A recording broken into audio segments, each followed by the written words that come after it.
YouTube voice. How's it going, everyone? There we go. So we've just finished 2.4, finally after catching up, big old marathon, and I've got to say, not the best patch, not the best story, but still pretty enjoyable. Now, normally when I'm doing this live, I like to hide the chat so I can just kind of spit a little bit, you know, kind of let me cook. But you know what, if anyone wants to disagree with anything, you know, let me know, and we'll talk about it. So once again, I've written down some notes. And let's go through these notes because there's quite a few, as you can probably guess. You can see from there. So let's do this. I want to talk about Sarah. Throughout the whole of ZZZ, I have felt she's a little bit weak. Now what I mean by that is, like, sure, she's good, she's ever present, but she doesn't really do anything.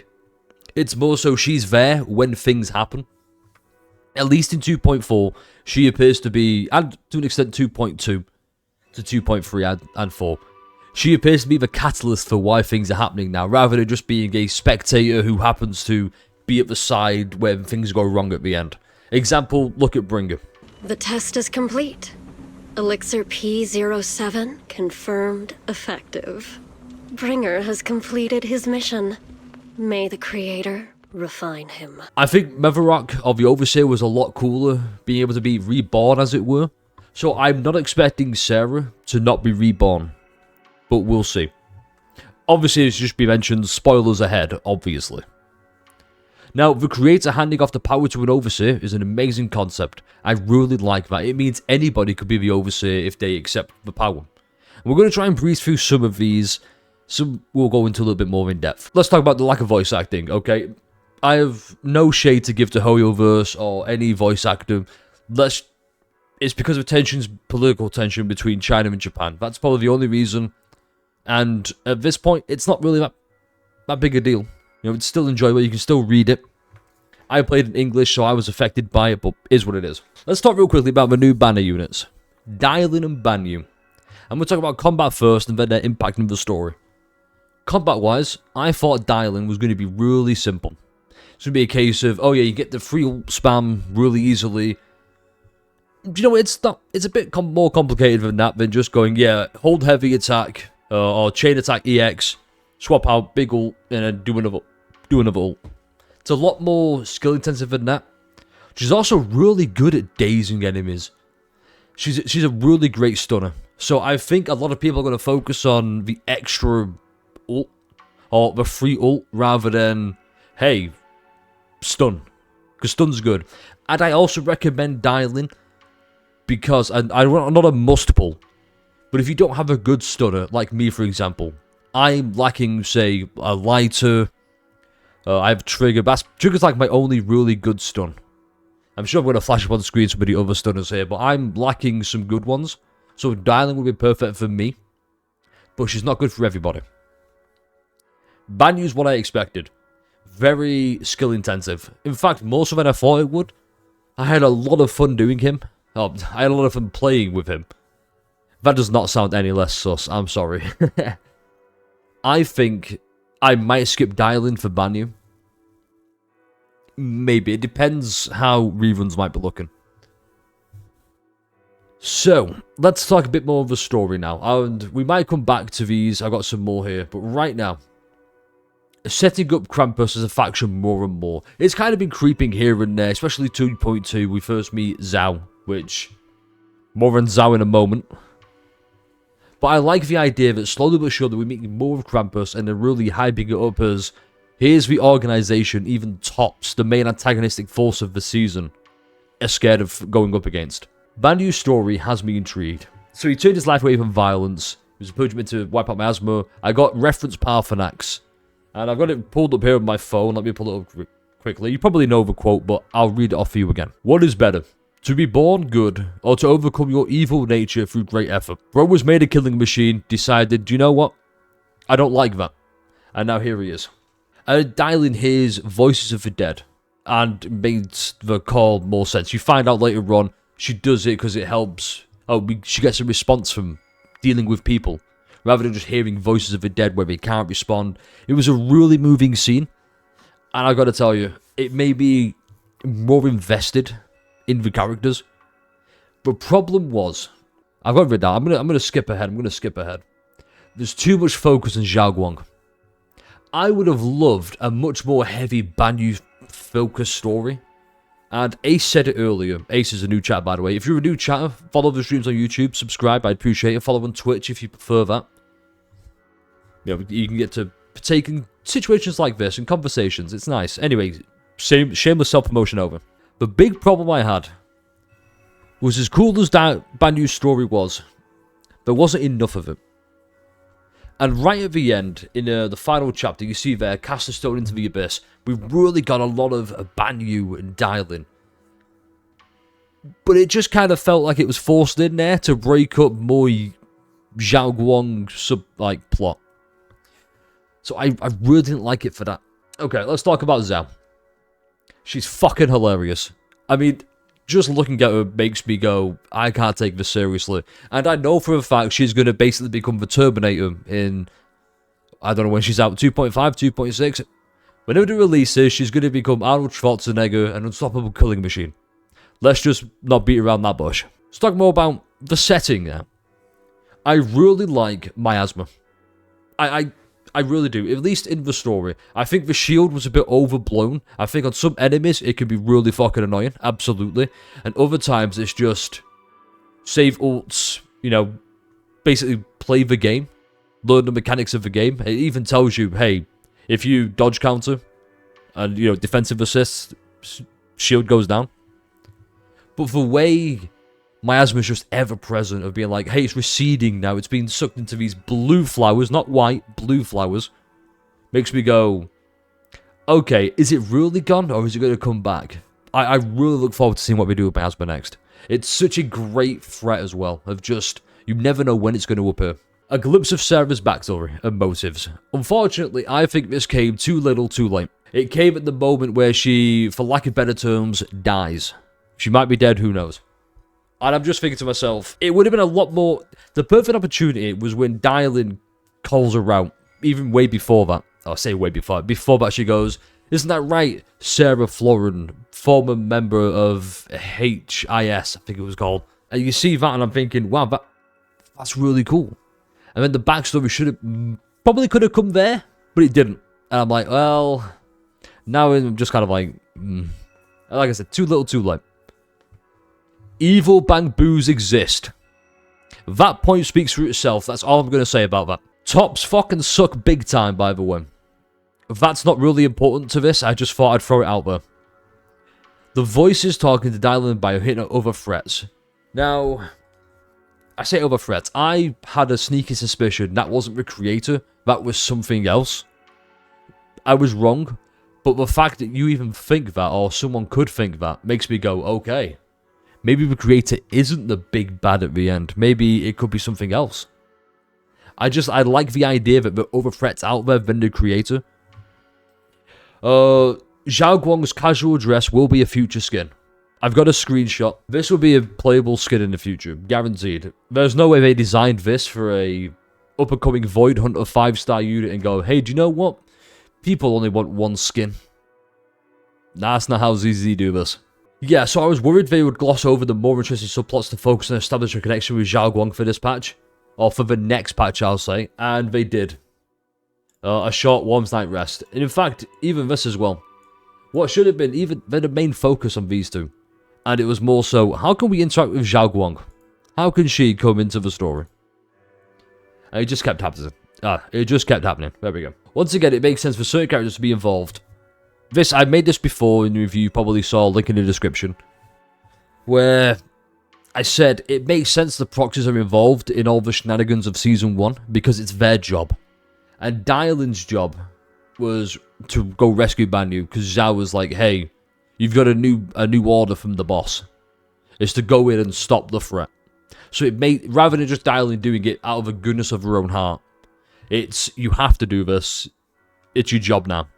And I think that's great. I'm tired of all the goody two-shoes, like, patch quest characters of the day going, hey, I know, I'll help you because it's the right thing to do.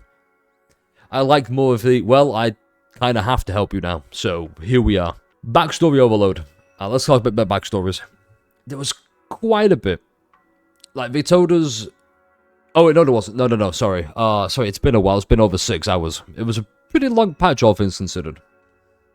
I was worried, I still got a question mark there. I was worried they would go, here's Shunguang's backstory, or Xiaoguang. Here's her backstory. And we get told about it. I was worried they'd do a cutscene, and then another cutscene further down the line of, like, her being carried on the shoulders across the bridge that we get told about in the story. And another backstory where it's revealed, oh, it's Banyu who carried us over. That's a bit... the backstory tied in nicely with the present story. Talking about Banyu and, like, why, as you see here, he was rescued, and it's, like, goes over that a little bit. And then right at the end, well, not right near the end, well, I guess right away when he accepts himself, you realise who rescued him. It was, what's he called? Xinguang, I think it's called? Or Jianguang. Gets his sister, his sister, there we go, rescued Banyu and, like, repaired him. And that's how those two meet. And it just tied in really nicely. Now, like I said, Banyu backstory ties in with others. Like, it ties in with, I think, Dylan to an extent. It didn't really expand upon that. But Xiaoguang, Xingang, I really can't remember his name. I apologize if I've butchered that. Oh, there it is. Sarah's backstory was too late. It truly was. It really was too late. Well, this is a bit of a short review. I've kind of glossed over a lot of things, which we will go back, and we've got some more thoughts. Here's the biggest one for me, and this might take the longest time to explain. The story was so much more interesting when focusing on Banyu. Sorry, Banyue. And feel free to disagree. I feel like a lot of people are just waiting for me to, make the point and then disagree. If you've disagreed with anything I've said so far, please let me know. If not, let me keep cooking, please. And also, because Pulsar said it there, the twist at the end, that was a good fucking twist. That is how you set up the next patch. That one interaction right at the end made me go, oh, fuck. So that's what the plot of 2.5 is going to lead in with. And it made me go, okay, that's how you do it. That one seed made me care more about Xiaoguang, more than the entire quest did. Because I was too focused on Banyu and Dylan. Especially Banyu. I think he was probably the standout character of this patch. He reminded me a bit of Minato in 2.3. It was a case of he might have the shortest subplot, or the shortest plot that's kind of crammed in there with the rest of them. But my god, is it the best, and it really was. Especially this one cutscene, which is probably going to flash up right now, who knows.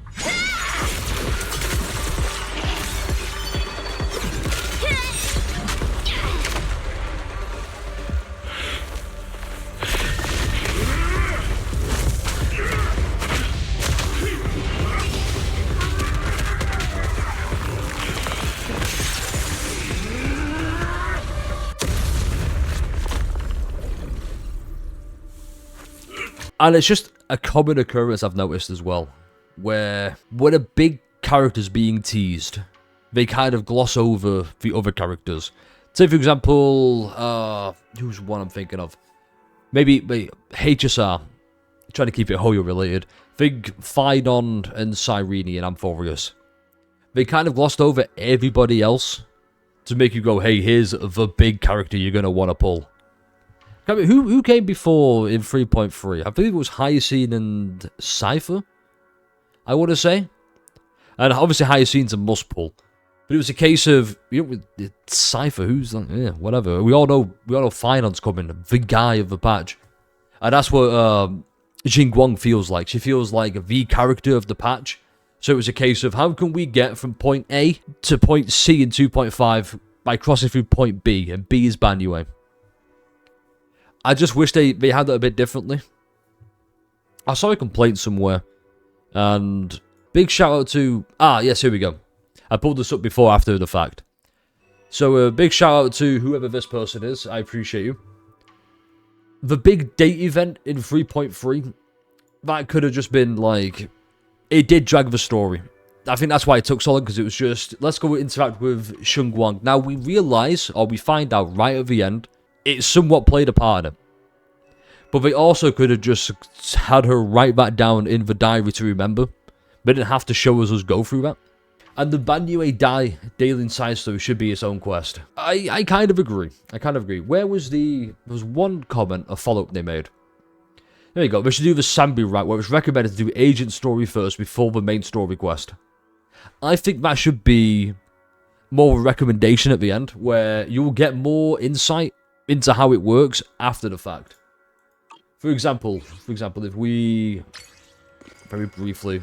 I'm not going to keep this all in, by the way. It's going to be super awkward to sit through. Hey, Jafufu.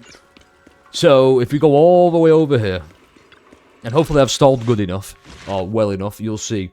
Agent stories. So I've got a lot to go through. And yes, Seed is in fact the top of my list. But save the Trigger one. I believe it was around about 1.4, 1.5. I believe it was 1.5. Where it was recommended to play a Sambi, or Trigger first, to understand what's going to happen. Or how we already know Trigger. And that's on me, I should have done that. But we've not got that since. And I feel like that's kind of a wasted opportunity. I get why they might do it, because who's playing the agent stories? At the same time, it's nice to be given the option. And that's all I can say. Overall, though, I will say, this has probably been the weakest of the patches so far, in terms of story. That's not to say the story is bad, by the way. And these are all my opinions. You can disagree. You can let me know down in the comments. Just because I say it wasn't the strongest doesn't mean it wasn't bad. I'd probably give it, honestly, like a 6, maybe a 7. Hey Space Cowboys, it's me in the future. Well, mid-edit. I just wanted to come here and say, I'm going to give it a 7. After reflecting on it, looking back for some cutscenes that you've probably seen right now, I was a little bit too harsh. I was a bit downtrodden that it more focused on Shunguang rather than Banyu and Dailue. I mean, Banyue and Dylan. Oh, God. However, the scenes that it did show of those two were really good, of like a high quality. So, I think that's going to bump it up. That being said, everything else, it still stands. I still think that in the future, it's going to be, we're going to look back, and you know what, you're going to see the rest of this. I'm not going to spoil the surprise. Anyway, back to it. Just because, for me at least, I think it didn't expand on Banyue and Dylan enough. I really don't. They were the more interesting of the characters. Because, let's be honest, Zhao Guang's character, when you see her, it kind of makes sense. You kind of get it like that. Dylan, on the other hand, was so much more, like, not two-faced, but you see many different layers to it, like an onion. She's basically Shrek. Somebody once told me the world is gonna roll me. You see a lot where you see her, you think, okay, I know what kind she's going to be like. She's got the big eyes, you know, the face card is kind of insane, blah, blah, blah. The eyes are really big, by the way. And it's like, it will say, meanwhile, beneath the surface of her smile, you see, like, the light fade from her eyes. I'm thinking, oh, shit. Okay, you got me interested now. But yeah, that's about it. Is it the best review? No. Is it my review? Yes. Am I going to change my opinion when 2.5 hits? Probably. This all depends now. We will look back on 2.4 as a good story or a bad story, dependent on one thing. 2.5. Because if 2.5 story nails it out of the park with Shunguang, then I think all the focus and dedication on her would have been somewhat worth it. However, if they don't, we will look back on 2.4 and go, wow, what a wasted opportunity. And I'm going to be honest, I don't think ZZZ are going to fail in that department. They have, let's all agree one thing, Season 2 story isn't the better than Season 1. It's not the best, but it's still pretty good. Does it lose me at times? Absolutely. I think the mystical sci-fi, lack of urban feel is a little bit more but it's still good. You can tell they're trying something new. You can tell, okay, let's try and get things a little bit darker, and they are pretty darker. One more thing, though, before we end this. This is a big one. This is a huge one. Zhao Guang's brother, I believe it was called Yi... Oh, that was another thing I forgot. Hold up. Basically, her brother, his thing makes sense. That was it. Yi Shui-han's motives make sense. And they still do to this day. And I understand why they ended it the way they did. He has to be playable. I hope he's a playable character. Hell, even as a 4-star. But, first of all, the design is too good to pass up on. And secondly, he's really fucking cool. They teased him up, like way back when he was with the Yunkai Summit. They teased him as he was leaving off. His power, when he was able to somehow, quote-unquote, harm the creator and Sarah, was impressive. And I think it would be a waste. And I think more games should stop doing that. Looking at you, Wuthering Waves with Avidius. What the fuck? Anyway, that's it. That's the end of the video. I'm assuming nobody is going to complain. I'm going to hit you with a like, comment, subscribe. And I'll see you in the next one. Stay refreshing.